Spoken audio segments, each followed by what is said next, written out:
Hi, Sir Jupiter. Ako nga pala si Marisa, 40 taong gulang. Panyo pala ang nag-iisa kong anak na si Efren, kaya naman siya ang humikayat sa akin na ibahagi sa mga tagapakinig ng Sitio Bangungot ang kwento naming mag-ina. 10 taon na ang nakalipas nang ilipat kami ng asawa kong si Nestor sa Laguna.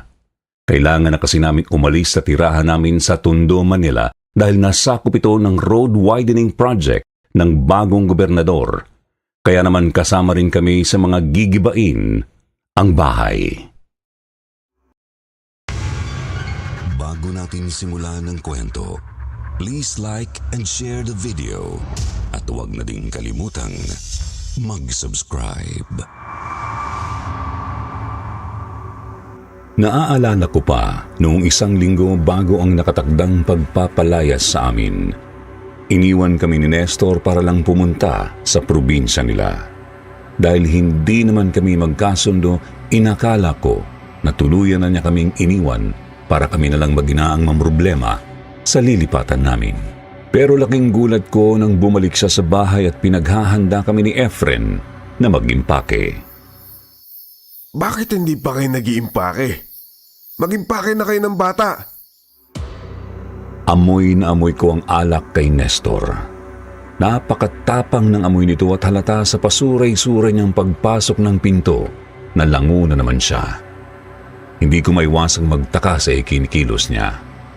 Oo, madalas siyang magsigaw sa akin lalo na kapag lasing siya at hindi kami magkasundo. Pero ngayon para siyang baliw na nakangisi pa matapos sumigaw ng napakalakas. Agad kong tinanong kung bakit niya kami pinaghahanda ng anak ko, gayong wala naman kaming mapupuntahan. Isa pa, wala nang pumapasok na proyekto para sa kanya bilang foreman sa construction company na pinapasukan niya. Imposibleng makahanap siya ng bagong bahay na malilipatan o mauupahan. Saan pa? Di sa Laguna. Halos matumba siya sa paglapit sa akin upang akbayan ako. Mula sa pwesto niya nalanghap ko ang nakakasuya at matapang na amoy ng alak. Siguro ay maghapong nag-inom na naman ito. Nang lumutang sa isip ko ang lugar na sinasabi niyang lilipatan namin, otomatikong napaangal ako. Hindi biro ang sinabi niyang lilipat kami sa probinsya ng biglaan, lalo na para kay Efren. Paano ang pag-aaral niya?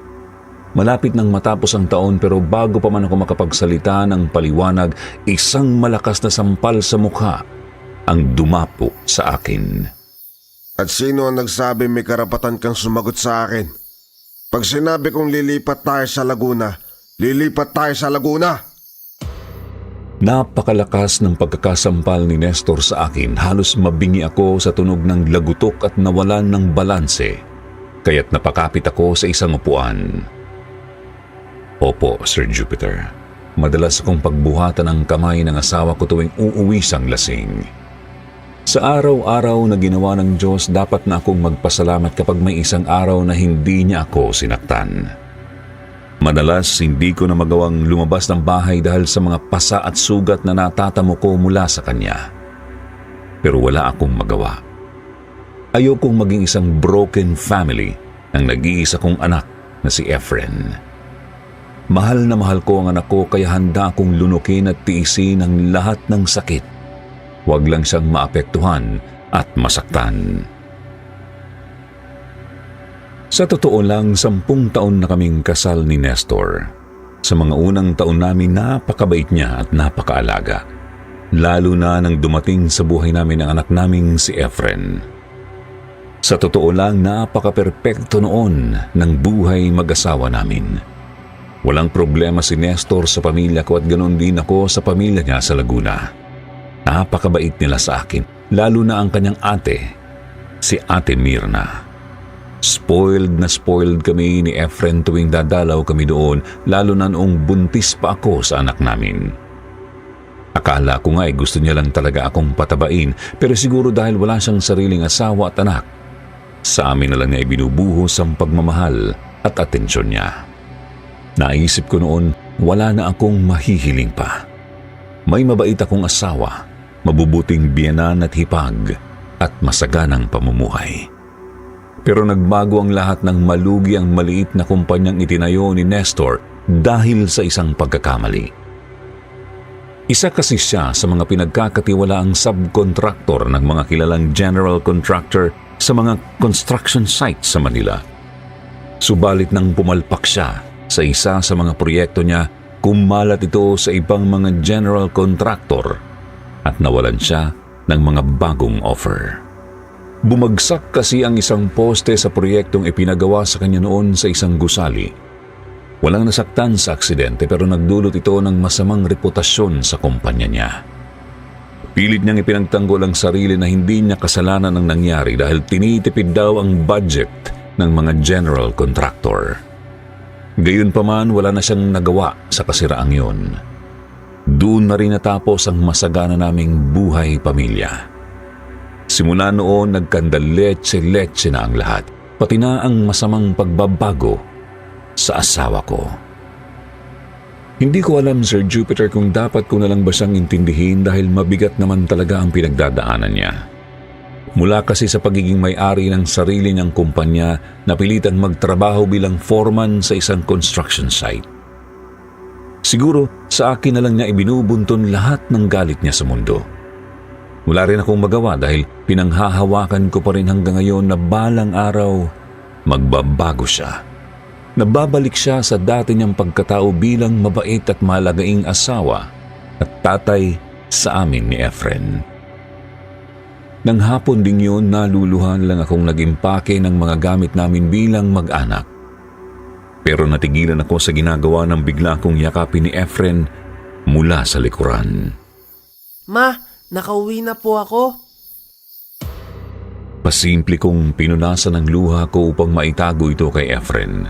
Bukod kasi sa ayaw kong ipakita sa kanya na madalas akong sinasaktan ng ama niya, hindi rin talaga niya alam ang tunay na ginagawa sa akin ni Nestor. Sinagot ko ang anak ko at ipinaliwanag sa kanya ang biglaan naming paglipat sa Laguna.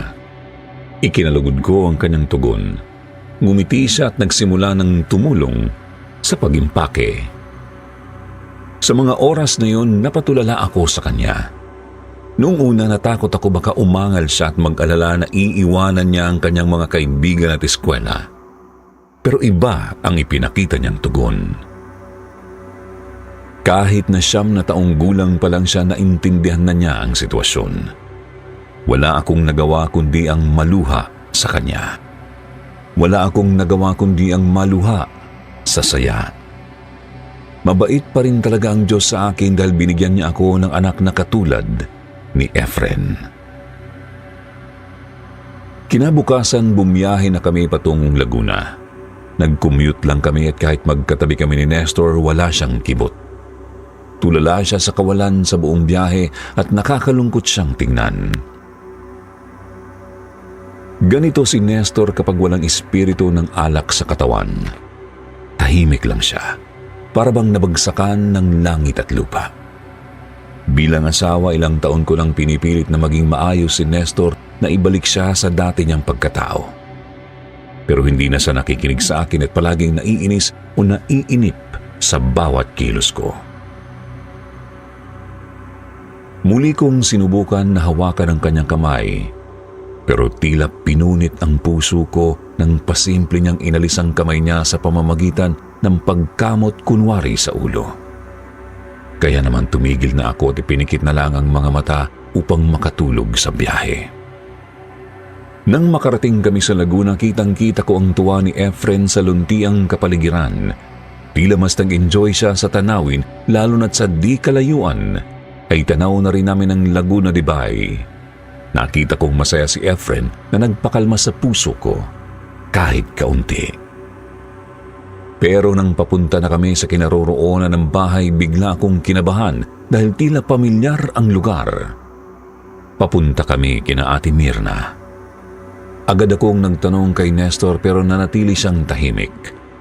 Hanggang sa huli ay binasag niya ang katahimikan at sinabi ang hindi ko inaasahang balita.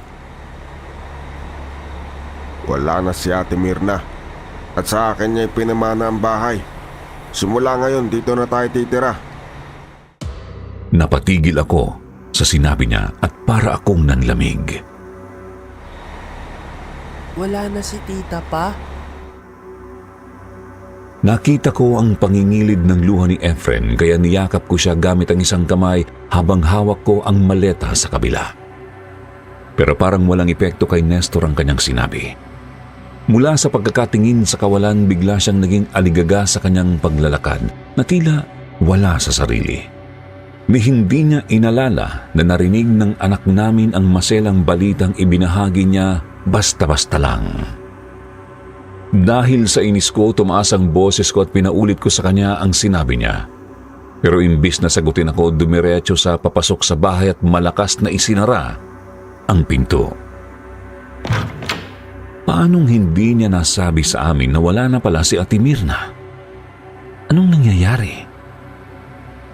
Tanghali na kami nakarating at lumipas ang buong maghapon, ni isang salita ay walang nasabi sa akin si Nestor. Ni hindi niya ako matingnan sa mata at nang pumatak na ang 5:00 ng hapon, iniwan na naman niya kaming mag-ina sa bahay.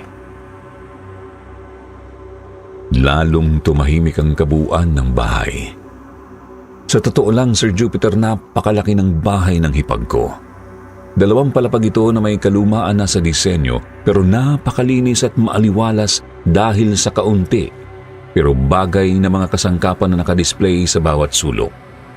Bukod pa rito, may malawak na bakuran si Ate Mirna sa labas kung saan nakatanim ang iba't ibang uri ng bulaklak at halaman na nagbibigay buhay sa paligid ng bahay.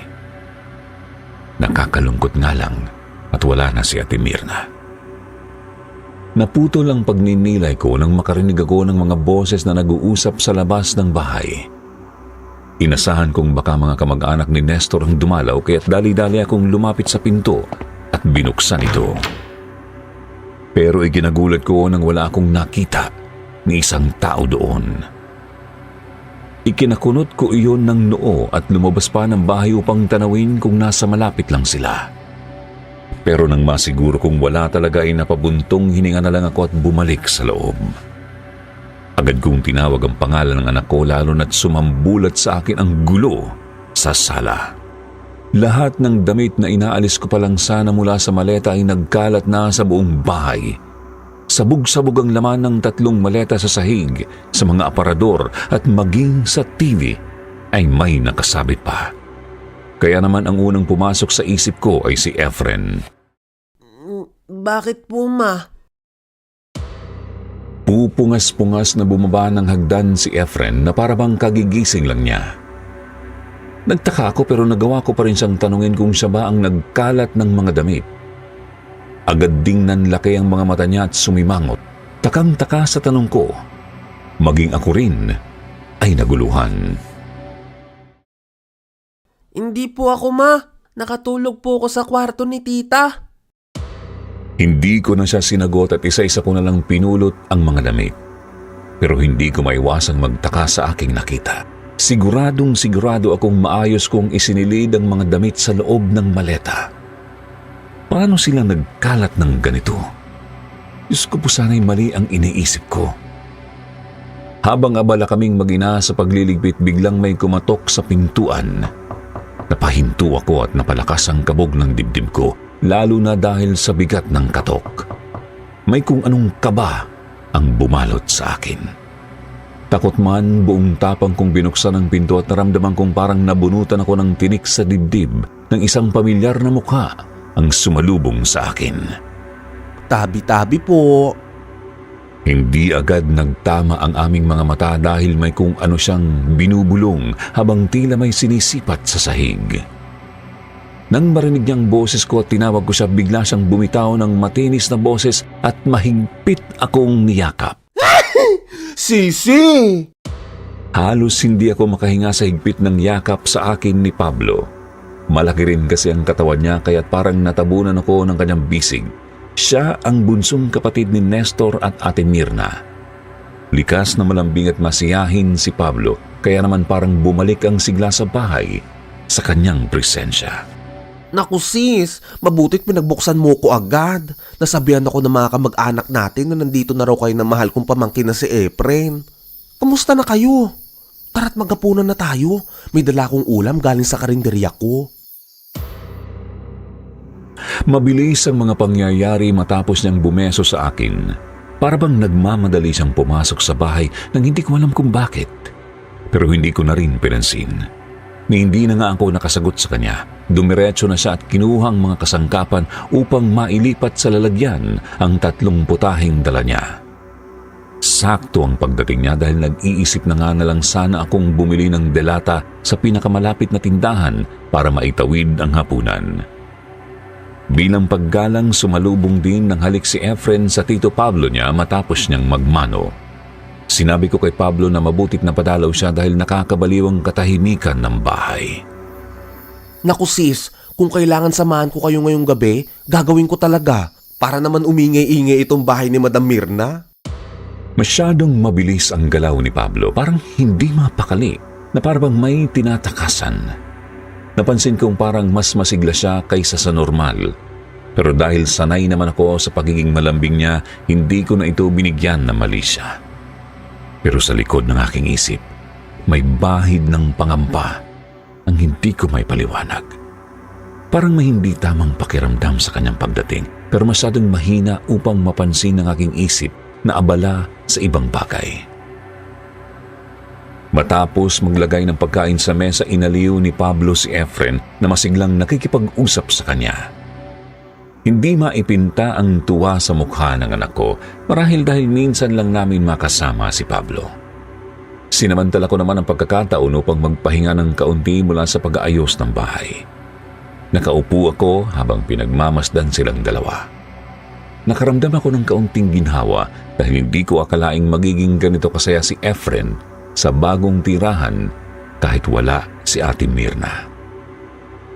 Habang nagkikwento si Pablo tungkol sa mga nakakatawang pangyayari sa karinderya, napansin kong minsan ay tumitigil siya at tumitingin sa paligid ng bahay na para bang may hinahanap. Tahimik kong pinagmasdan ng kanyang kakaibang kilos. Minsan nahuhuli ko siyang lumilinga-linga sa paligid at halos bumubulong sa sarili. Gusto ko siyang tanungin pero natatakot akong baka magmukha akong mabigat na kasama. Gayunpaman, kinumbinsi ko ang sarili kong marahil ay iniisip lamang niya si Ate Mirna o nag-aalala sa mga nangyari. Siguro'y natural lang din sa kanya na nagdudulot ng saya kahit sa panahon ng pagdadalamhati. Pero hindi ko maalis sa isipan ko ang pag-aalala sa mga narinig kong boses kanina sa labas ng bahay. Ano ba ang nangyari? Sana'y kaya kong takasan ang takot at pangambang bumabalot sa isip ko, lalo na sa gabing ito na napapalibutan kami ng katahimikan at misteryo sa loob ng bahay. Agad akong natahimik nang mabanggit niya ang pangalan ng ate niya. Napansin ko rin ang biglaan niyang pagtamlay, kaya't mabilis akong umupo sa tabi niya at hinawakan siya sa kamay. Malaki ang mga palad ni Pablo at kahit malambot-lambot ito, may mga kalyo pa rin dahil sa narinig kong nahihiling siyang mag-gym. Buong puso akong nagbigay ng pakikiramay sa kanya. Humingi rin ako ng paumanhin dahil hindi man lang kami nakadalaw sa lamay. Pero laking gulat ko nang bigla niyang hilahin ang kamay niya palayo at nanlalaki ang mga mata habang nakatitig sa akin na parabang nakagawa ako ng malaking kasalanan. Condolence? Bakit? Sinong namatay? Parang may batong humampas sa ulo ko sa sinabi niya. Para akong binuhusan ng malamig na tubig sa reaksyon niya. Agad kong ipinaliwanag sa kanya ang sinabi ni Nestor tungkol sa pagkamatay ng Ate Mirna nila. Pero sa halip na lungkot, galit ang lumabas sa kanyang mukha. Naningkit ang kanyang mga mata, nanggalaiti ang panga at namula ng husto ang kanyang mukha. Nasaan ang kuya? Hindi ako agad nakasagot dahil sa talas ng tingin ni Pablo, parang kaya niyang pumatay. Pero lalo akong nagulat nang biglang bumukas ng malakas ang pinto at pumasok si Nestor, susuray-suray at lasing.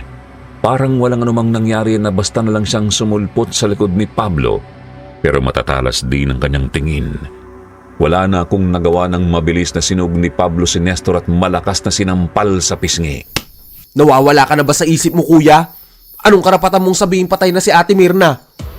Hindi ako makapaniwala sa mga naririnig ko. Napayakap na lang ako kay Efren na nagulat din sa pangyayari. Hindi pa patay si ate, kuya. Nawawala lang siya. Hindi pa siya patay. Sa pagkakataong ito, hinawakan ni Pablo si Nestor sa kwelyo. Kahit mas malaki si Nestor, nagawa pa rin siyang isandal ni Pablo sa pader dahil sa kalasingan ng asawa ko. Buong lakas akong sumigaw para sana awatin sila pero walang nakaririnig sa akin. Hanggang sa naramdaman kong nanuyo ang aking lalamunan at napatigil ako ng mapatingin sa nakabukas na pintuan. Sa sulok ng pintuan may nakatayo. Isang nilalang na halos isang dangkal lang ang laki. Napakaliit nito pero matingkad ang kulay ng suot nitong kulay pula.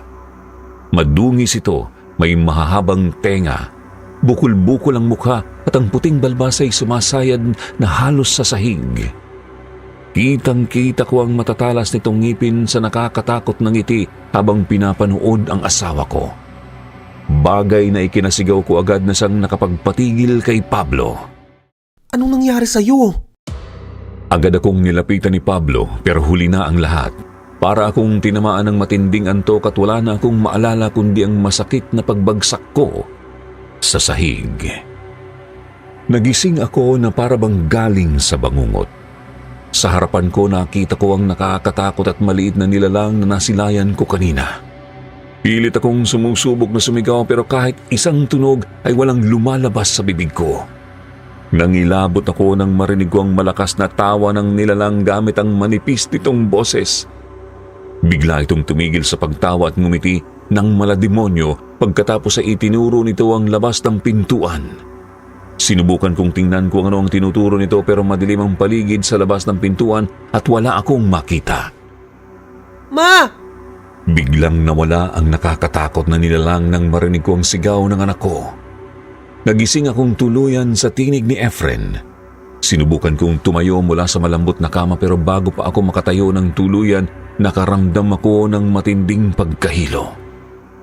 Ibinaba ko ang mga paa ko sa sahig habang iniikot ang aking mga mata sa paligid upang masanay sa liwanag at upang matukoy kung nasaan ako.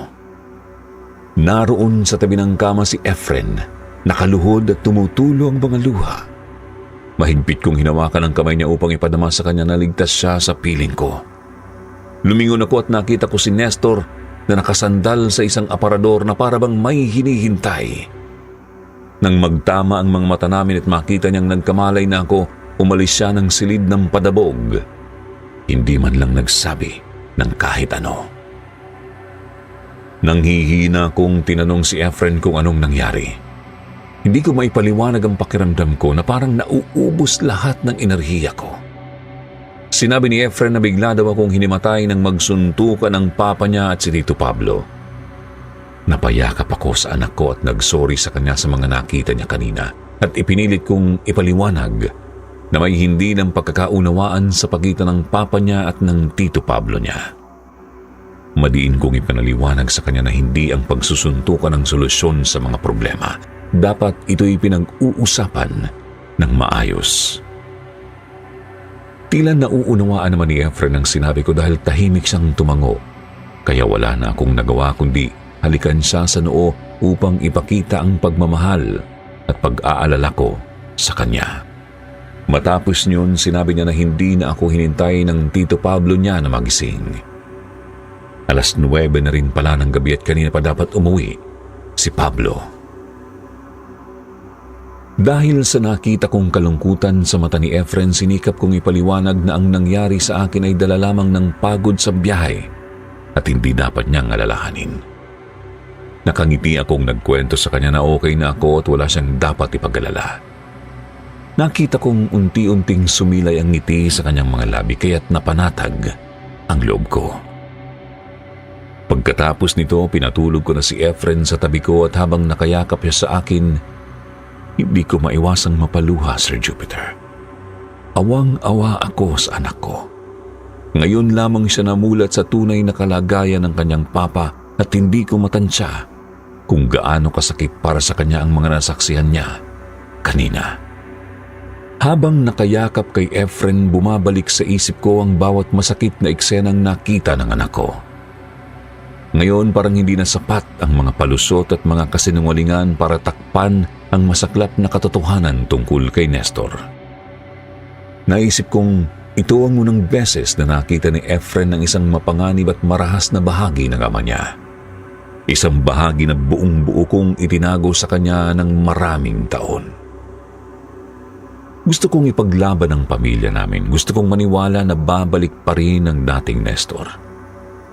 Pero tuwing naaalala ko ang puot sa mga mata niya, at tuwing naaalala ko ang nakakatakot na nilalang na nakatambay sa gilid ng pintuan, parang natutokso akong sumuko. Sir Jupiter, ito ang mga sandaling natutokso akong magtanong kung kaya ko pa bang ipaglaban ang pagsasamang ito o kung tama bang ipaglaban ito, lalo na't si Efren ang kawawa sa lahat ng ito. Mabigat ang damdamin ko habang pinagmamasdan ko ang anak kong natutulog. Pinagdarasal ko na sana'y makalimutan na lamang niya ang mga masasamang alaala ng araw na ito at sana'y mapawi ang takot sa puso niya. Pero alam kong mahirap yun at mas lalong mahirap sa akin ang magpanggap na normal ang lahat. Lalo na't unti-unti nang namumulat si Efren sa katotohanang matagal ko nang sinikap na itago mula sa kanya. Sa paglalim ng gabi, hindi ako mapakali sa mga nangyari kanina. Una, hindi ko maintindihan ang dahilan ng asawa ko kung paano niya nagawang ipahayag sa pamilya niya na patay na ang kanyang ate, gayong nawawala lang pala. Hindi ko ito matanggap dahil simulat sa pool si Ate Mirna ang pinakamalapit sa kanya, sa kanyang pamilya. Kung mayroon mang mas may dahilan para maniwalang buhay pa si Ate Mirna, si Nestor dapat yun. Hindi ko maintindihan kung bakit para bang napakadali lang para sa kanya na sabihing patay na ang ate niya. Pero bukod sa tanong na yun, hindi pa rin mawala sa isip ko ang nakita ko kanina. Tumitindi ang kabog ng dibdib ko tuwing naiisip ko ang napakalinaw na figura sa pintuan at kung tama ang hinala ko, base sa kulay, suot at anyo nito, hindi ako maaaring magkamali. Isa yung duwende. Masakit ang ulo ko sa dami ng tanong at takot na pumapasok sa isip ko ngayon. Parang baliw na rin ako sa pagdama ng bawat munting tunog sa paligid ko. Para mahimasmasan, dahan-dahan akong tumayo upang kumuha ng inuming tubig sa kusina sa ibaba. 2:00 na ng madaling araw nang pababa na ako sa huling 3 baitang ng hagdan. Natigilan ako nang may narinig akong boses mula sa salas. Kinabahan ako nang marinig ang malakas na boses ni Nestor. Kilalang kilala ko ito. Pero sino naman ang kausap niya sa ganitong oras ng gabi? Napahawak ako sa dibdib nang marinig ko ang isa pang boses na sumagot sa kanya. Dahil doon, marahan akong bumaba ng hagdan upang malaman kung sino ang kausap ng asawa ko. Pero bago pa man ako makasilip, halos mapatigil ang paghinga ko nang biglang lumitaw sa harapan ko si Nestor na parang isang kisap mata lang. Bakit ka pa bumaba ng kwarto? Iniwan mo si Efren na mag-isa sa taas? Sa gulat ko, napalunok muna ako bago nakasagot. Sinabi ko lang na iinom lamang ako ng tubig. Habang sinasabi ko yun, pasimple akong tumingin sa likuran niya upang makita kung may kausap ba siya o wala. Pero wala akong ibang nakita sa salas maliban sa ilang bote ng alak na nagkalat sa maliit na mesa roon. Mas ikinagulat ko nang bigla kong yakapin ni Nestor. Mahigpit na mahigpit ang yakap niya at walang sabi-sabi, niyakap ko rin siya pabalik. Hindi siya nagsasalita pero ramdam ko ang bigat ng kanyang yakap, na para bang may pinagdadaanan siyang matinding lungkot. Parang nagluluksa siya sa pagkawala ng kapatid niya at sa sandaling yun, muli na namang lumambot ang puso ko para sa asawa ko. Sir Jupiter, kahit ilang beses na akong nasaktan ni Nestor, kilala ko pa rin ang tunay niyang pagkatao. Ito ang huling bagay na kaya kong panghawakan sa mga sinumpaan namin sa altar. Ang samahan siya sa lahat ng pinagdadaanan niya, sa hirap at ginhawa. Doon, habang mahigpit kaming magkayakap, muli kong naramdaman ang pananabik na bumalik ang dating Nestor. Ang Nestor na kilala ko noong una. Pero kasabay ng pag-asang yun, hindi ko rin maiwasang makaramdam ng pangamba, lalo na't hindi ko maipaliwanag ang kakaibang presensya na tila nagbabantay sa bawat galaw namin dito sa bahay ni Ate Mirna. Nauwi ang lahat ng iyon sa isang gabi ng matamis na pagkakasundo, Sir Jupiter. Napansin ko ang kakaibang kilos ni Nestor. Parang siya'y hayok na hayok at punong-puno ng pananabik. Kung iisipin ko lang, para bang ibang tao ang kasama ko noong gabing yon. Pero isinantabi ko ang alinlangan sa aking isipan. Baka dala lamang ng matinding kalungkutan ng lahat ng iyon at sa wakas ay nagsisisi na siya sa mga nagawang pananakit sa akin. Muli hinayaan kong maniwala ang sarili kong magiging maayos na rin ng aming pamilya. Kinabukasan sa pagsikat ng araw, masaya akong bumangon at sinimula ng mga gawain sa bahay. Buong puso kong inihanda ang paboritong almusal ni Nestor at Efren. Sa tuwing nakikita kong magkasama silang masaya, nararamdaman ko ang pagkakaroon ng bagong pag-asa. Kahit na alam kong may takot pa rin akong nararamdaman sa loob. Habang hinihintay kong maluto ang sinaing, napagpasyahan kong maglakad-lakad sa hardin ni Ate Mirna upang diligan ng mga halaman. Sa totoo lang, napansin kong tila nagkalanta ang ilang halaman. Hindi katulad ng dati kung kailan napakaluntian at napakaganda ng mga bulaklak dito. Naalala ko tuloy ang sinasabi ng matatanda na nararamdaman ng mga halaman ang kalooban ng kanilang nag-aalaga. Kaya naman agad kong kinuha ang hose at binuksan ang gripo. Inisa-isa kong diligan ang bawat halaman sa hardin ni Ate Mirna. Naisip ko tuloy na nakakahiya kung hindi namin maaalagaan ang kanyang mga tanim habang wala siya. Habang dinidiligan ko ang mga halaman, nakarating ako sa isang sulok ng hardin kung saan tumubo ang kakaibang halaman na hindi ko pa nakita sa buong buhay ko. Mataas ito at may mga dahong halos kulay itim, malapit na sa malalim na pula at madilim na lila. Kapansin-pansin ang kakaibang paglago ng mga dahon nito at hindi ko maiwasang maisip na baka artipisyal na halaman ito dahil sa sobrang kagandahan at kasaganahan ng dahon. Naaalala ko ang huling usapan namin ni Ate Mirna. Sinabi niyang gusto niya ng mga halamang may kulay berde at mga bulaklak lamang sa kanyang hardin. Nakaka-relax daw kasing tingnan ng ganoong klaseng tanawin. Napagtanto kong baka bago lang itong itinanim, lalo na't ang lupang kinatatamnan nito ay tila sariwang bungkal pa lamang. Sa aking pagdidilig, may ilang pirasong dahon ang nalaglag sa lupa.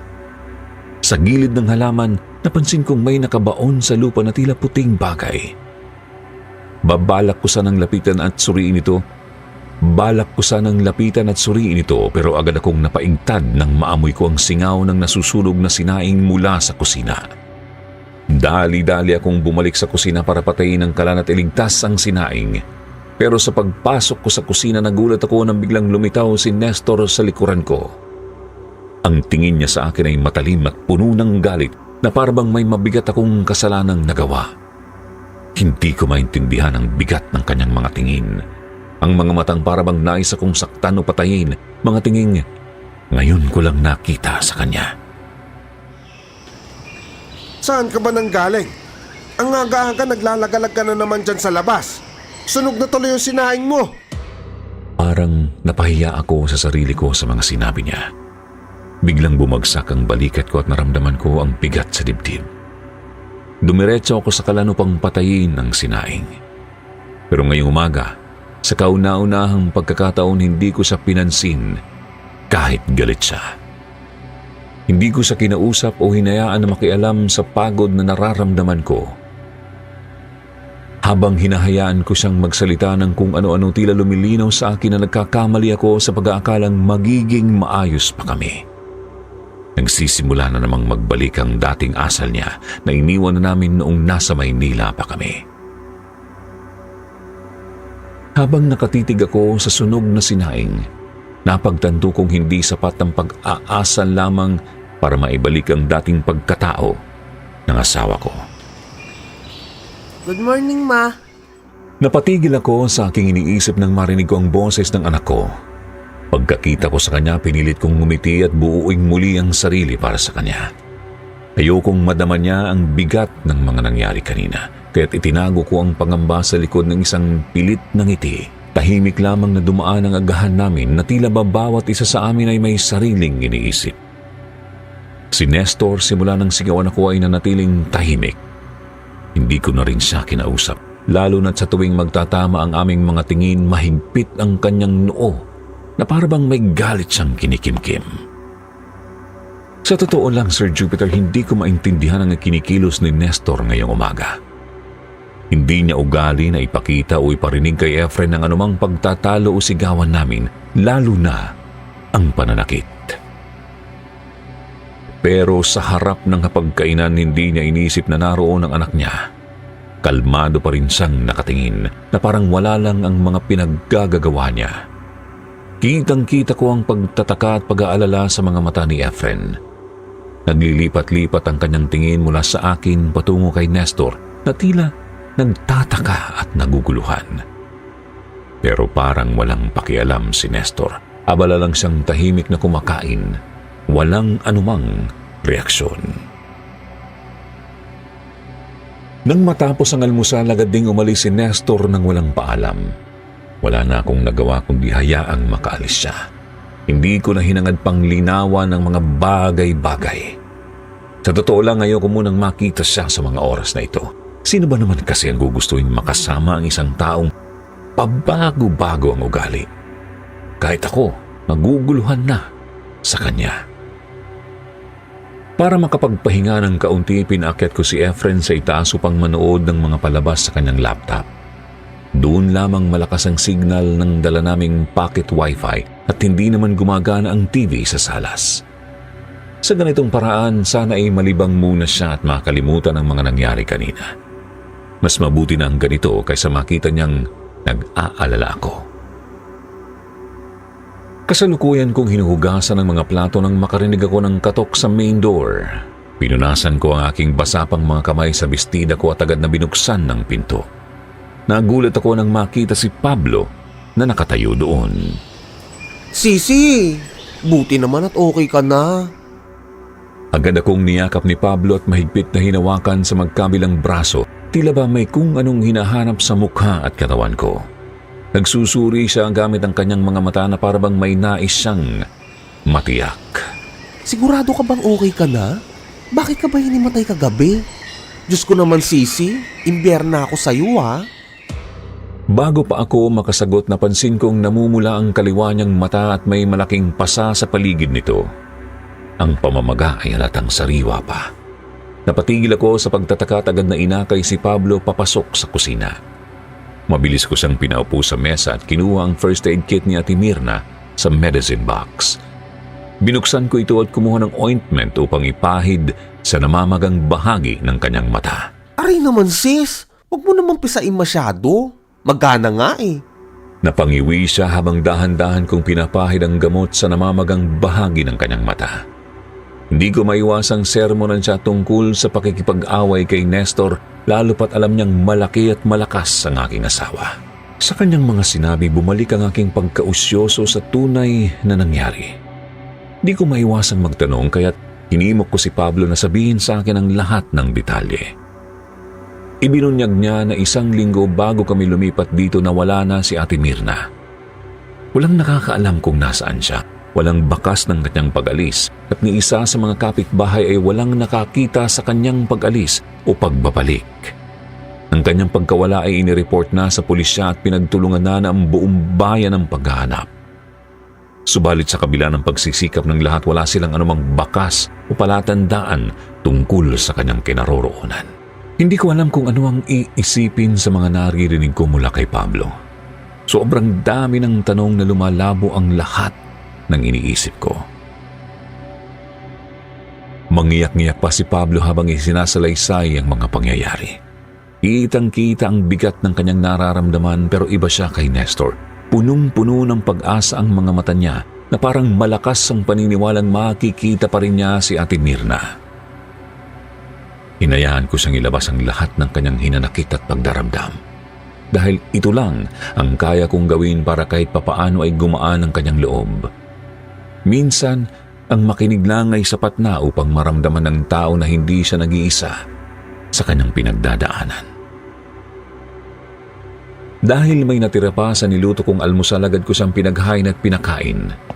Gaya ng inaasahan, sarap na sarap siya sa pagkain.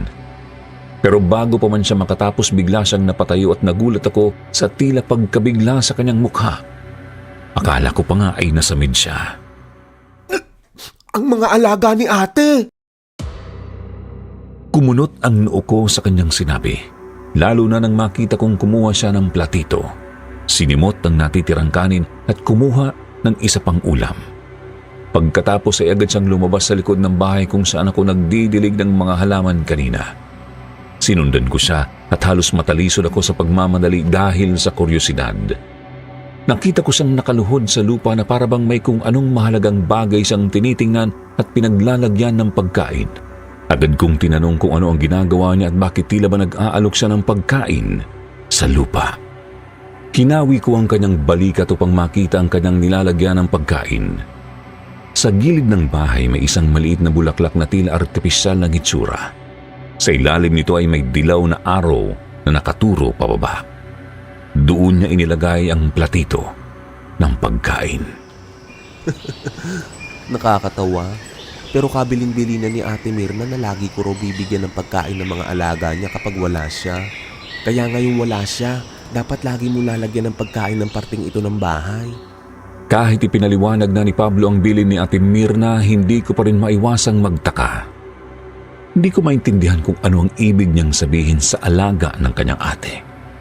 Nakatitig lang ako sa kanya. Nakakunot ang noo at bakas sa mukha ko ang pagkalito.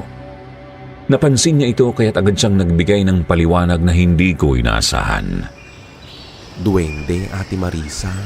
Duwende ang alaga ng ate ko. Tignan mo ang garden niya.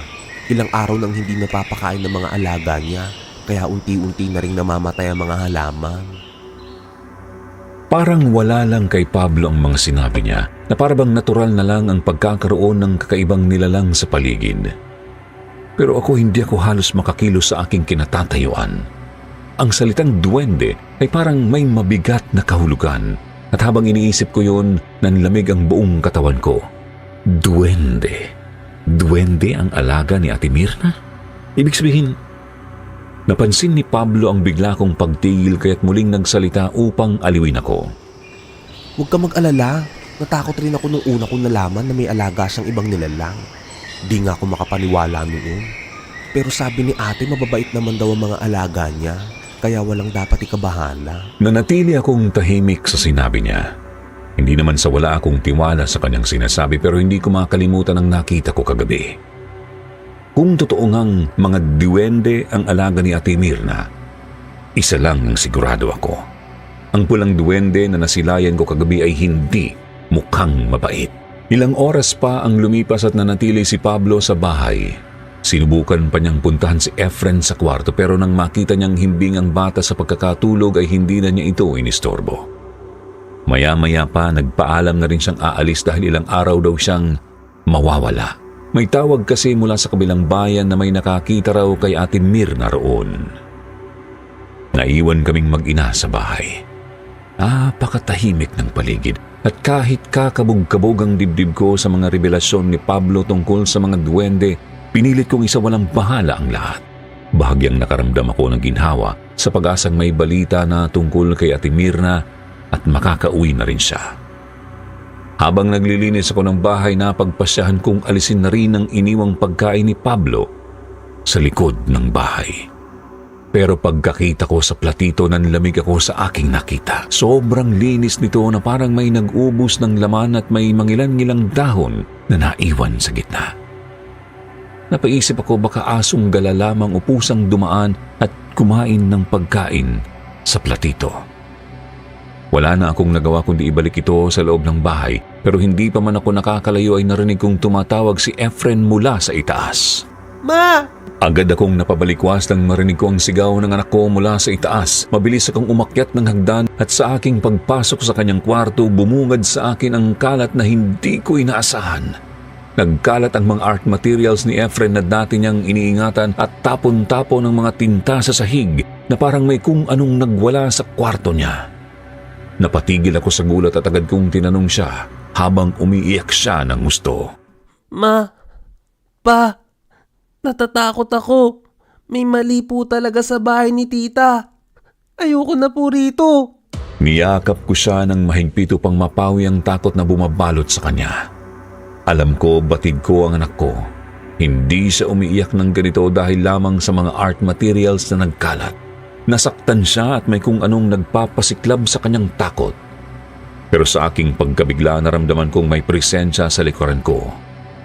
Paglingon ko, nakita ko si Nestor na nakatayo sa pinto pero kakaiba ang kanyang itsura. Mukha siyang lugmok at pagod. Ang mga matay may makakapal na eyebags at tila nawalan ng sigla ang kanyang katawan. Pero imbis na aluin din ng kanyang anak, nagulat ako sa pagbabago ng ekspresyon ng kanyang mukha. Naging malupit ang kanyang mga mata at bigla siyang sumugod kay Efren na parang may galit na hindi ko mawari. Agad ko siyang sinalubong at iniharang ang aking katawan sa anak ko pero isang malakas na sampal lang dumapo sa akin. Kakapakinig sa'yo ng anak natin yan. Baliw ka kasi masyado. Tignan mo, pati yung bata tinatakot mo na. Napasandal ako sa pader sa lakas ng sampal niya, hindi makapaniwala sa kanyang ginawa. Hindi niya kailanman pinagtaasan ng kamay si Efren at sa unang pagkakataon, naramdaman kong nasa panganib hindi lamang ako kundi pati ang anak ko. Sumiklab ang galit sa aking dibdib kaya't pinilit kong isigaw ang aking pagkamuhi. Pero bago pa man ako makapagsalita, mabilis siyang lumapit at sinakal ako ng mahigpit. Ramdam ko ang unti-unting pagkawala ng hangin sa aking baga. Naririnig ko ang sigaw ni Efren sa gilid ko. Nagsusumamo sa kanyang ama na itigil ang ginagawa pero tila bingi si Nestor. Habang hinahaplit ako ng takot at bumabagal ang lahat sa paligid, isang maliit na boses ang narinig ko. Nilingon ko ang pinanggagalingan ng tinig at nakita ko ang pulang diwending nakapatong sa balikat ni Nestor. Ang duwende ay tumatawa, isang nakakakilabot at matinis na tawa na parang tuwang-tuwa sa nakikita nitong kaguluhan. Parang lumalabo na ang lahat at wala akong ibang magawa kundi ang titigan ng mukha ng aking asawa. Punong-puno siya ng putik, ang buong katawan ay marumi, maging ang kanyang mukha, at pulang-pula ang kanyang mga mata katulad ng diwendeng nakapatong sa kanya. Kitang-kita ko sa kanyang titig ang pagkamuhi, ang galit at ang tila kagustuhang patayin ako. Sa huling sandali bago tuluyang mawalan ng malay, nakita ko ang munting katawan ni Efren na humarang sa kanyang ama. Pero sa halip na huminto si Nestor, sinipa niya si Efren sa dibdib. Ang anak ko ay parang papel na tumilapon sa pader, bumagsak sa may aparador at nawalan ng malay. Halos wala ng lakas ang natira sa akin, pero sa natitirang hininga sinubukan kong isigaw ang pangalan ng anak ko. Hinawakan ko ang braso ni Nestor upang pigilan siya pero masyado siyang malakas. Nang masilayan ko ang isang vase na pandekorasyon sa may estante, naisip kong gamitin yon bilang sandata. Sa isang himala, ang vase ay tila lumipad papunta sa kamay ko na parang may kung anong puwersa ang nagdala nito sa akin. Hindi ko na pinatagal pa. Ginamit ko ang natitira kong lakas upang ipukpok ang mabigat na vase sa ulo ni Nestor.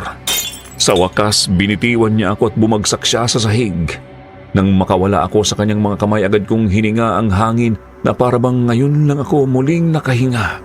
Pero mabilis akong bumaling kay Efren. Lumuluhang ginising ko siya pero hindi siya sumasagot. Wala akong nagawa kundi ang buhatin siya pababa ng hagdan kahit nanginginig ang buo kong katawan sa takot. Habang bumababa kami, napansin kong may mga maliit na nilalang na nagliliwanag sa paligid namin. Mga nilalang na parang naglalarawan ng kabutihan at pagkalinga.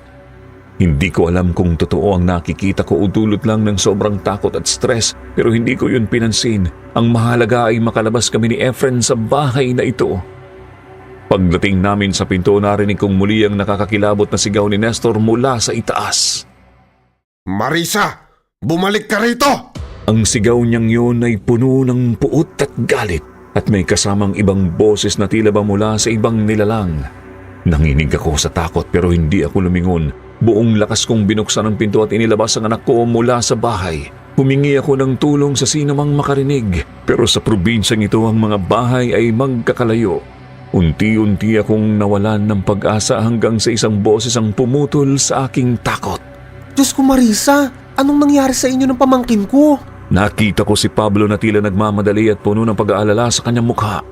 Wala akong nasabi kundi ang pakiusap na ilayo kami mula kay Nestor.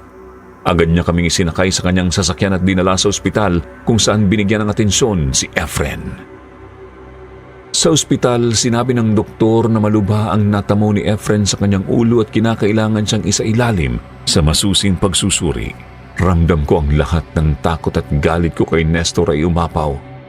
Dahil sa nangyari, kinailangan kong lakasan ang aking loob. Hinanap ko si Pablo upang makausap pero abala siya sa pakikipag-usap din sa mga pulis. Hinila ko siya palayo sa mga otoridad at sinimulang isiwalat ang lahat ng nakita ko sa bahay. Pero bago pa ako matapos, pinigil niya ako at sinabing kailangan naming umalis. Hayaan na muna natin ang pamangkin ko sa ospital. Mas ligtas siya roon sa ngayon. Kailangan din nating umalis nang hindi nakikita ng mga otoridad. Baka harangin pa tayo dahil tumakas ka sa kanila. Mabilis na pinaandar ni Pablo ang sasakyan at nagsimulang magmaneho. Ngayon ko lang siya nakita na ganito kaseryoso. Wala na ang dati niyang malamya at masayahing kilos. Ang buong focus niya ay sa daan. Hindi rin ako makapagsalita. Ang takot at gulantag ay naglaho sa aking damdamin at maging ako ay hindi pa rin makapaniwala sa sunod-sunod na nangyayari. Sa pagkakataong ito, hindi mga pulis ang makakatulong sa atin. May kilala akong albularyo sa Karatig Bayan. Kailangan nating humingi ng tulong sa kanya. Hindi ko alam kung dapat ba akong maniwala pero sa mga oras na yun wala akong ibang pagpipilian kundi ang tanggapin ng mga bagay na hindi ko dati pinaniniwalaan. Sa bilis ng pagmamaneho ni Pablo, mabilis naming narating ang maliit na baryo kung saan nakatira ang kanyang sinasabing albularyo. Pagtapat namin sa bakuran ng albularyo, napansin kong parabang nakahanda siya sa pagdating namin.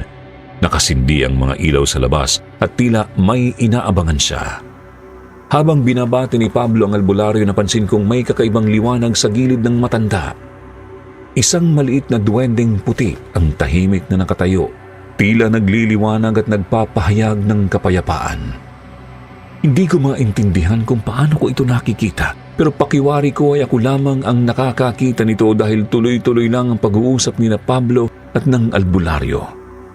Sa isip ko, nagtaka ako kung bakit tila may mga hindi maipaliwanag na pangyayaring unti-unti nang nagkakaroon ng kabuluhan sa aking harapan.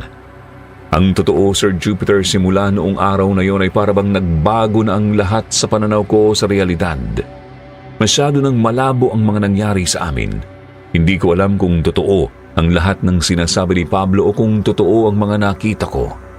Pero may isang bagay na sigurado. Ang gabing yun ay tanda ng pagtatapos ng kasamaan ng pulang duwende na sumanib sa aking asawa. Isa lamang ang tiyak ko. Niligtas at ipinagtanggol kami ng mga puting duwendeng alaga ni Ate Mirna sa bahay niya. Hindi naging detalyado si Pablo tungkol sa nangyari noong gabi ng pagpapalayas sa masamang duwende. Ang tanging sinabi niya ay kinailangang gamitin ng albularyo ang buong lakas ng kanyang kaalaman upang palayasin ang nilalang na sumanib kay Nestor.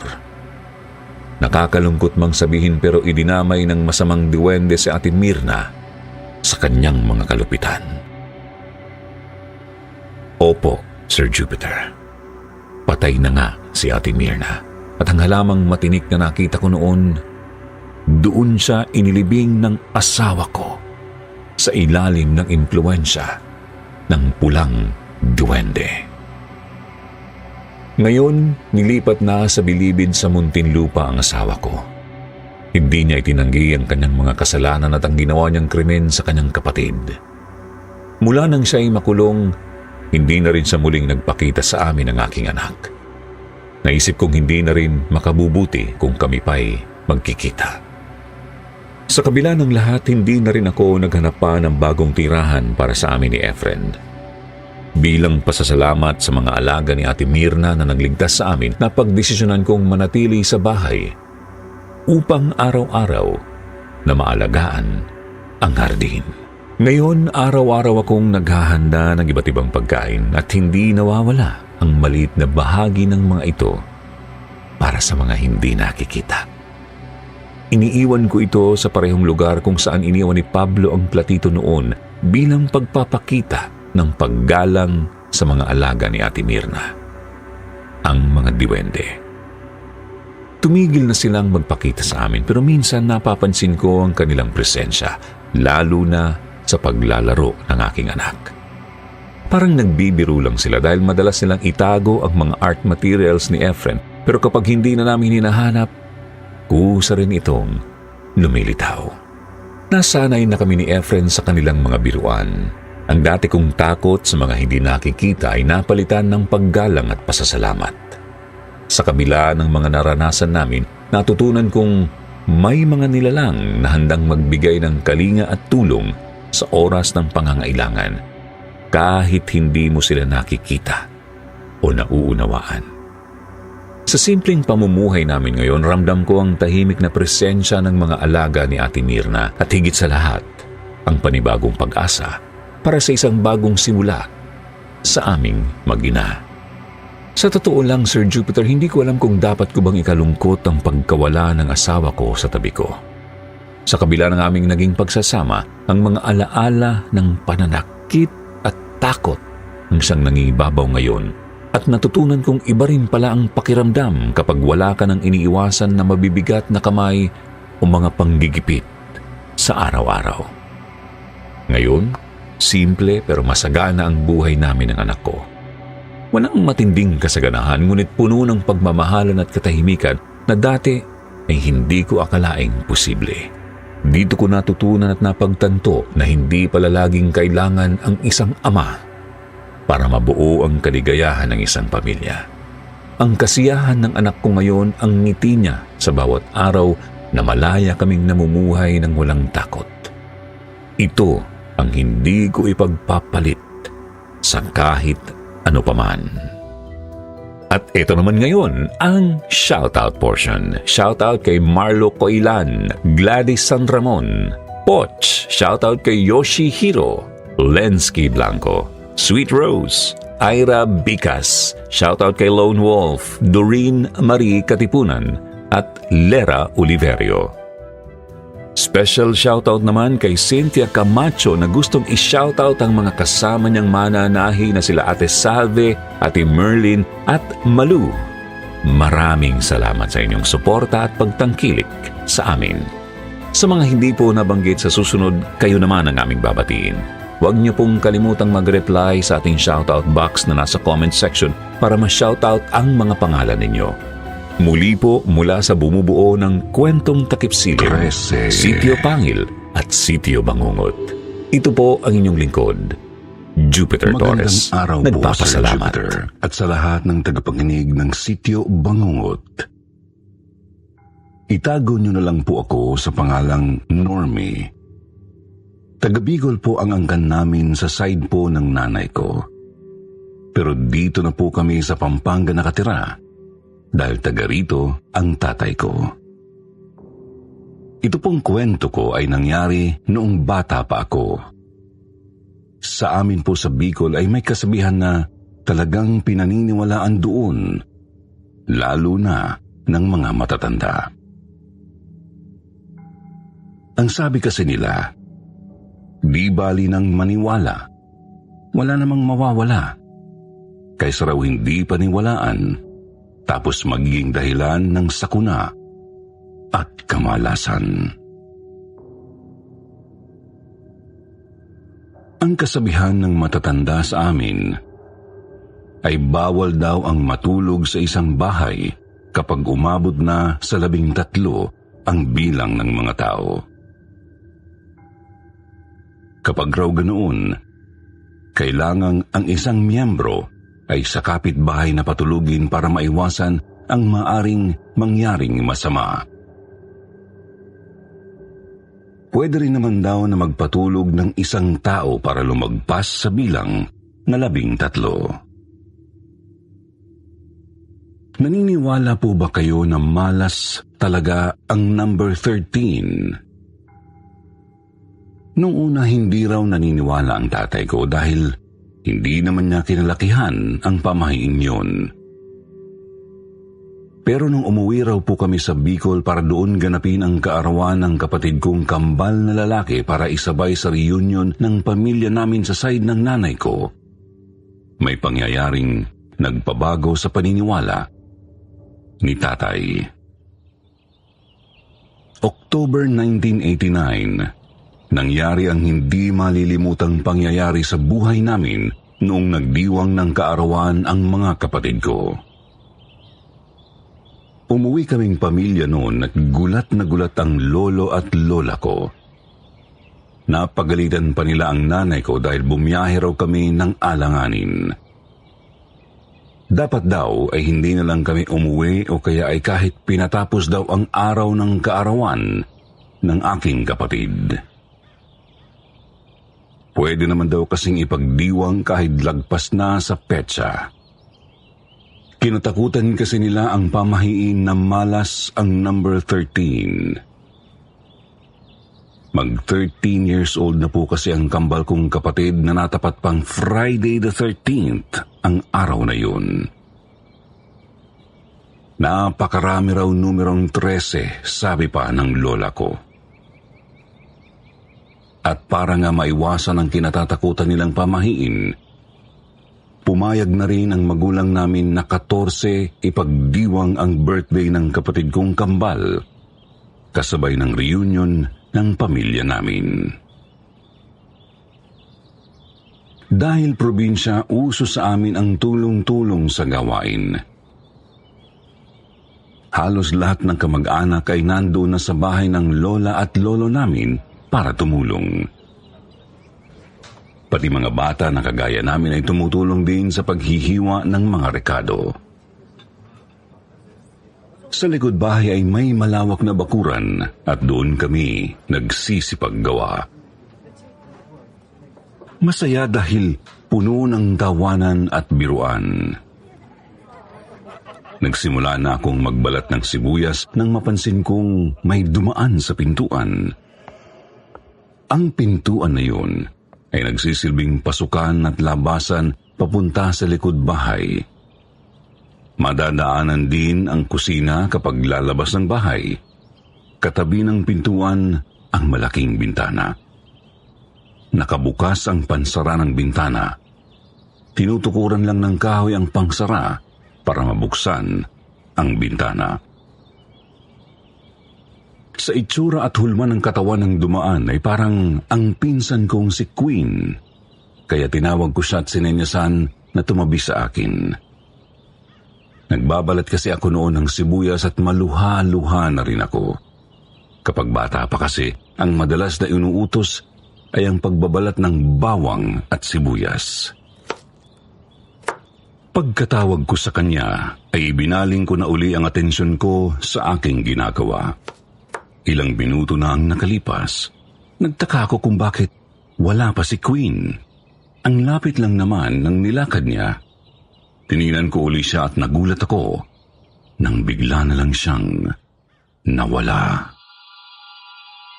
Hindi ko na lang pinansin dahil iniisip kong baka guni-guni ko lang yun o kaya ay hindi tumuloy si Queen. Pwedeng bumalik uli sa loob ng bahay. Kaya pinakalma ko ang sarili at nagpatuloy sa pagbabalat ng sibuyas. Ilang minuto pa ang nakaraan nang makarinig ako ng mga paang bumababa sa hagdan at mga ingay na nagkukulitan. Medyo matagal akong naghihintay kung sino ang lalabas ng bahay pero wala namang mga taong bumaba sa hagdan. Naririnig ko pa rin ang yabag nila at mga tawanan pero parang napakalayo o napakahaba ng hagdan na binababaan nila kasi ang tagal nilang dumating. Kaya ang ginawa ko, pinuntahan ko sila.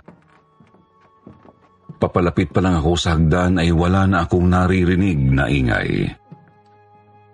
Hanggang sa pagsilip ko, wala ngang tao sa hagdanan.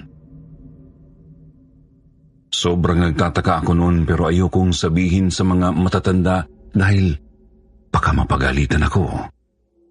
Hinayaan ko na lang ulit ang nangyari. Tahimik akong bumalik sa pwesto ko at pinagpatuloy ang pagbabalat ng sibuyas. Maya-maya nagbabaan na ang mga pinsan ko. Nilapitan nila ako at tinanong kung bakit daw ako katok ng katok sa pinto. Tawag daw ako ng tawag sa kanila, pero kapag sumasagot daw sila, hindi na ako umimik. Hanggang sa si Queen na raw ang nagbukas ng pinto. Nainis daw sila kasi pinaglololoko ko raw sila. Pagbukas daw nila ng pinto, wala naman daw ako sa labas. Nagkatinginan ang mga kamag-anak naming kasama ko sa likod bahay. Sinabihan nila ako na bakit ako nagbibiro ng ganun. Pero sabi ko hindi ko yun ginawa. Kaso lang nakita nila akong umalis nga ng pwesto ko. Kaya naniwala silang ginawa ko yun. Iginiit kong hindi ako umakyat sa itaas. Umalis lang ako ng pwesto dahil sumilip ako sa hagdan nang marinig kong ang iingay nilang bumababa. Nagtaka rin sila sa sinabi ko dahil hindi naman daw sila bumababa ng hagdan. Hindi pa raw sila lumalabas ng kwarto. Sinaway na lang kami ng mga kamag-anak namin. Pinatulong na kaming lahat sa gawain kaya natahimik na kami. Hindi na lang ako umimik kahit ang weird ng mga nangyari noon. Bago maggabi, pagkatapos naming maghapunan, tinawag kaming lahat ng lola ko. Maaga kaming kumakain ng hapunan noon dahil maaga rin kaming nagsisitulog. Nung naglapitan kaming lahat, binilang niya kami. Nagtataka ako kung bakit kami binibilang. Dahil bata pa nga ako noon, akala ko ay may iaabot na pagkain sa aming lahat. Pero narinig kong bumulong ang tatay ko kay nanay. Tinanong niya kung bakit nga nagbibilang ang lola ko.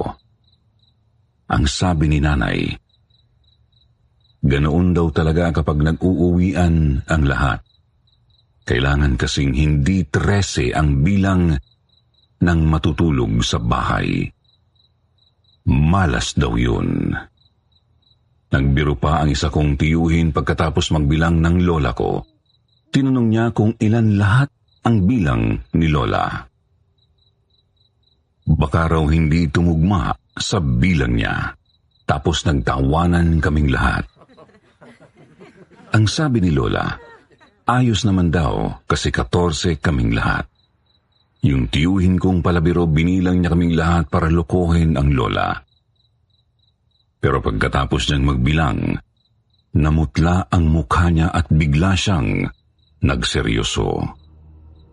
Tinanong niya ulit ang lola ko kung tama ba ang bilang nitong 14. Kasi sa bilang niya ay 13 daw kaming lahat. Sino daw yung nabilang ng lola ko na pang-14? Akala namin ay nagloloko pa ang tiyuhin ko, kaya nagtatawanan na lang kami.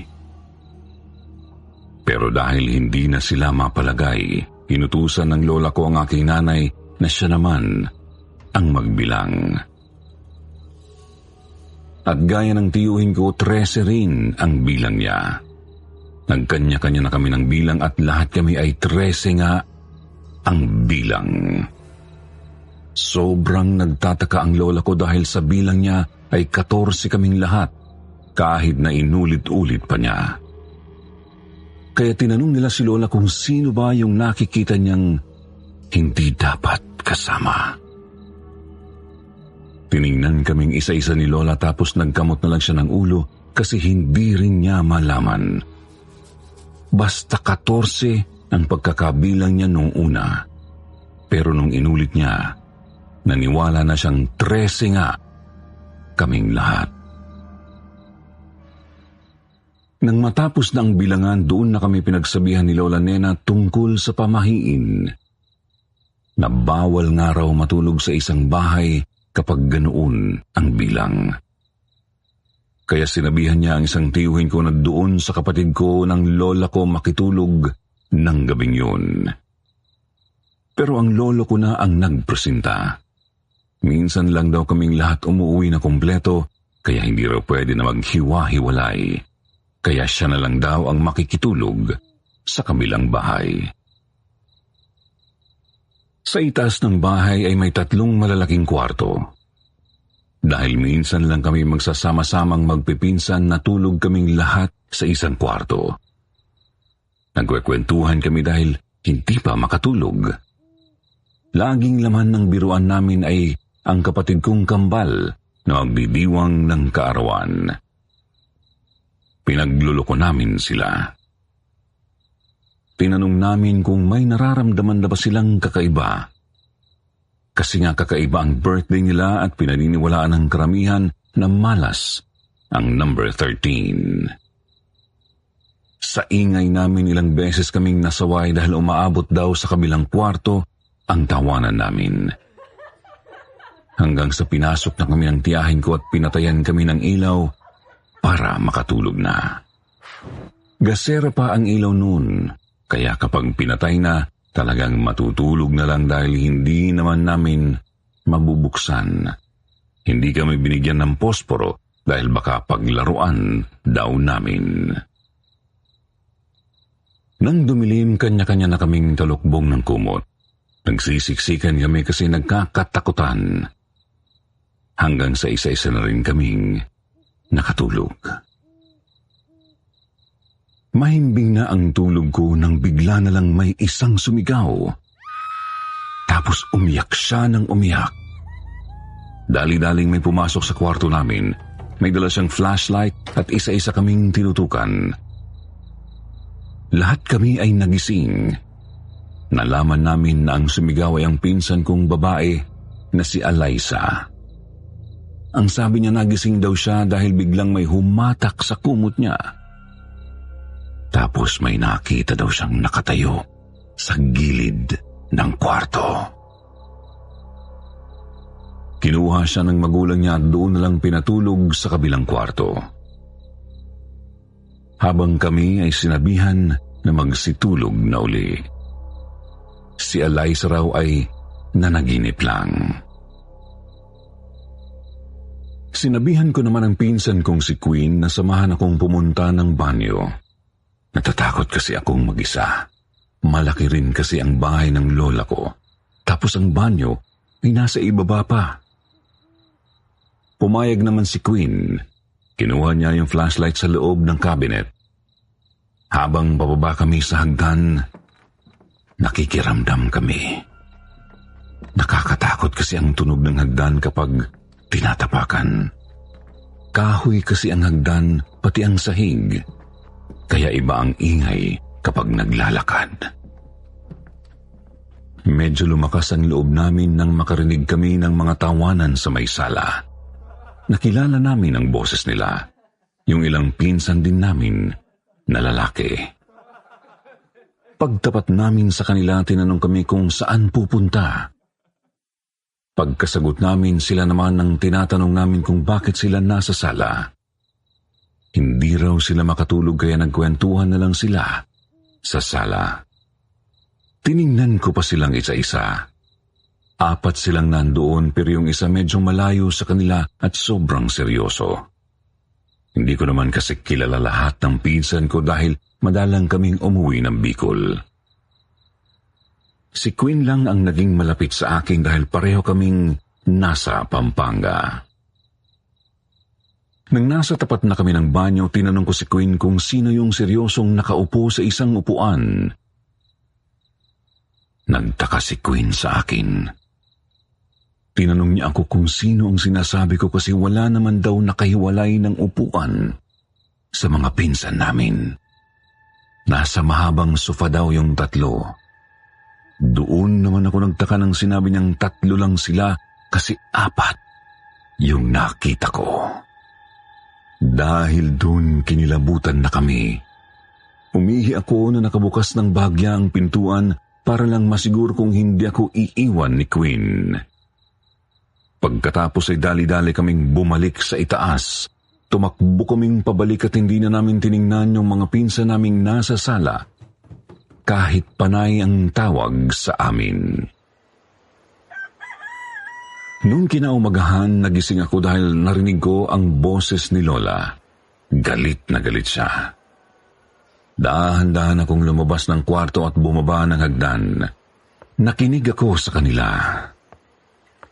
Nag-iisip kasi ako kung bakit galit na galit si Lola.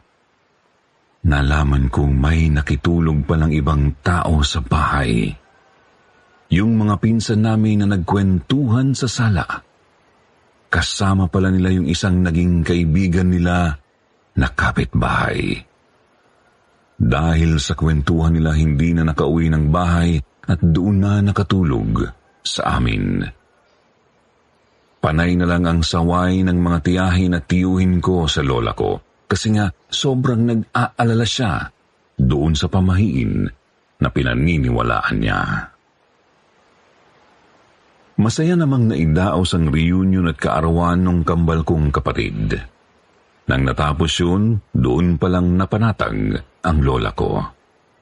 Nagpasalamat siya kasi wala raw nangyaring hindi maganda. Matapos ang ilang araw, nagkayayaan pa ang mga kapatid ng nanay ko na pumunta sa dagat. May malapit kasing dagat sa lugar. Tuwang-tuwa kaming magpipinsan kasi minsan lang talaga kaming makapunta sa dagat. Doon na nangyari ang muntik ng ikapahamak ng isang pinsan namin na si Butchoy. 7 taong gulang lang siya noon. Akala ng nanay niya na si Tia Melda ay kasama ng panganay niyang anak si Butchoy dahil ibinilin niya na huwag itong iiwanan. Pero sabi naman ni Kuya Ruel, bumalik daw si Butchoy. Sinundan pa nga raw niya ng tingin nang bumalik sa pwesto namin. Nalaman na lang namin na nawawala si Butchoy nung lahat kami ay tinawag para kumain. Kanya-kanya na silang hanap. Sinabihan kami na huwag nang aalis sa pwesto dahil baka may maligaw pa. Kaya kaming magpipinsan, nasa pwesto na lang at nagsikain. Maya-maya ay bumalik na sila. Mga nagmamadali sila, natataranta, buhat-buhat si Butchoy ng papa niya. Wala itong malay. Natagpuan daw nilang natutulog sa buhangin at pilit nilang ginigising. Iyak na nang iyak ang mama ni Butchoy. Wala namang bakas na may masamang nangyari kay Butchoy noon kasi ang itsura niya ay natutulog lang talaga. Humihinga naman daw, ayaw lang talagang magising. Nang dinasalan na siya ng lola ko, doon unti-unting nagkamalay ang pinsan ko. Nakangiti pa siya nang magising. Bigla siyang nagkwento na ang ganda raw doon sa pinuntahan niya. May kasama raw siyang bata. Naglaro daw sila doon. Tuwang-tuwa raw sa kanya yung bata at gusto na raw siyang isama. May itinuturo daw sa kanya na napakagandang bahay. Pero narinig daw niyang tinatawag siya ng mama at papa niya. Doon na siya nagising. Tapos nagtanong pa siya kung panaginip lang ba yun. Tinanong namin siya kung ano ang itsura ng batang nakalaro niya at kung ano ang pangalan. Pero hindi raw sinabi ang pangalan. Hindi rin naman niya masabi ang itsura kasi hindi pa siya marunong maglarawan noon dahil bata pa si Butchoy. Dahil sa nangyari, hindi na rin kami nagtagal sa dagat. Umuwi na rin kami. Natakot na sila na baka may masama na namang mangyari. Ang dami rin kasi naming mga bata noon kaya medyo nahirapan silang magbantay kapag latay sabay-sabay na lumalangoy sa dagat. Nung sumunod na araw, napagtripan namin na tingnan yung mga libro sa kwarto ng lolo at lola namin. Doon kasi nakatago yung libro na ayaw nilang ipagdalaw sa amin dahil masisira daw. Dahil nga makukulit kami noon, kung ano ang binabawal sa amin, yun naman ang ginagawa namin. Doon kami nanggulo sa kwarto nila. Pinagtitingnan pa namin ang photo album ni na Lola. Nagtatanungan kami kung sino-sino yung mga nasa pictures na hindi namin kilala. Hinahanapan namin ang kamukha para lang makilala namin. Hanggang sa makita ko ang isang picture. Kamukha siya ng isang lalaking seryoso na nakita ko sa sala nung gabing umihi ako kasama si Queen. Sinabi ko sa kanila na yun ang nakita kong lalaki. Ganun-ganun ang itsura niya pero hindi naman nakita ng mga pinsan ko. Hindi namin siya kasama sa bahay ni na Lola. Doon ko rin napansin na hindi ko nga siya nakikita madalas. Tapos nagsalita na rin si Eliza. Siya rin daw yung nakita niyang nakatayo sa kwarto nung gabing nagising siya. Tinawag namin si Butchoy at tinanong siya kung yun din ba ang nakita niya nung nawalan siya ng malay. At sinabi nga niyang ganun daw ang itsura nung lalaking nakipaglaro sa kanya. Dahil sa pagtataka namin, dinala namin yung larawan kay Lola at tinanong namin kung sino yung lalaki. Doon na kami nagkwento sa mga kakaiba naming karanasan. Nung una, napagalitan pa kami ni Lola kasi pinakialaman ang kanyang gamit. Pero nagkwento rin siya. Nicolas daw ang pangalan niya. Siya ang ika-4 na anak ni Lolo. Kapatid ng nanay ko at sinundan niya. 10 taong gulang daw yun nang namatay dahil nalunod sa dagat. Doon naalala ng lola ko na araw din pala ng kamatayan ni Tito Nicolas ko nung araw na yun.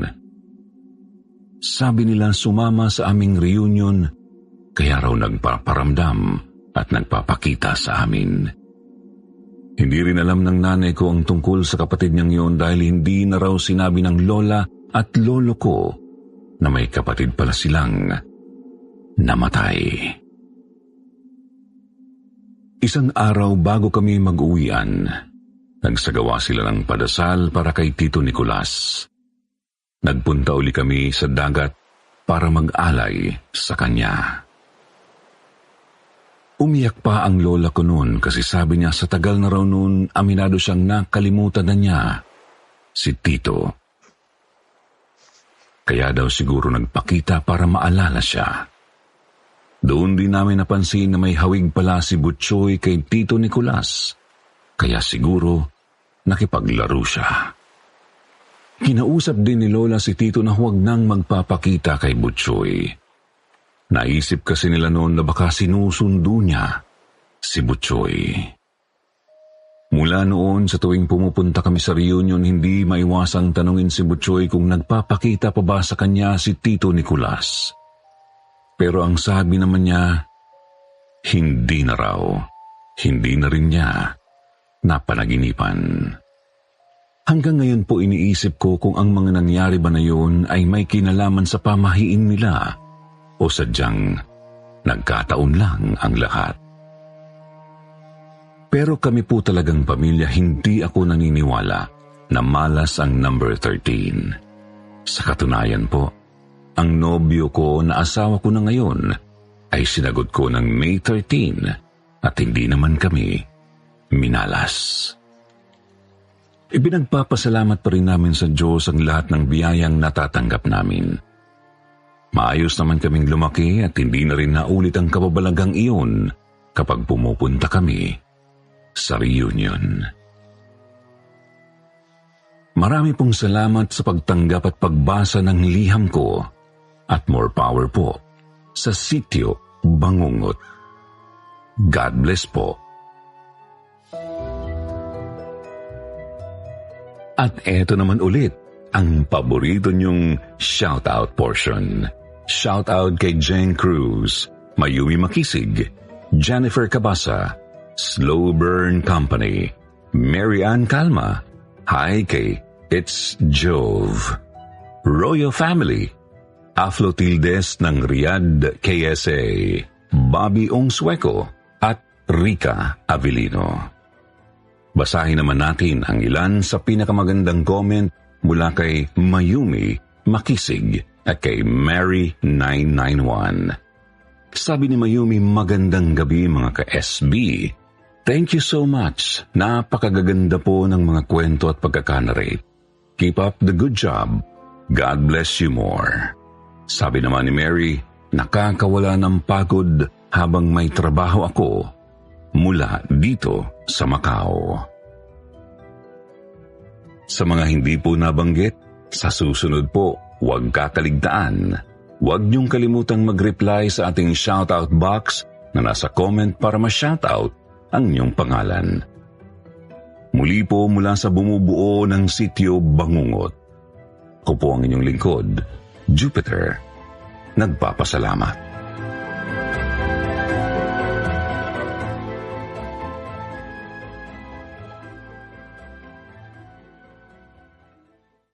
Hi, Sir Jupiter. Ako nga pala si Marisa. 4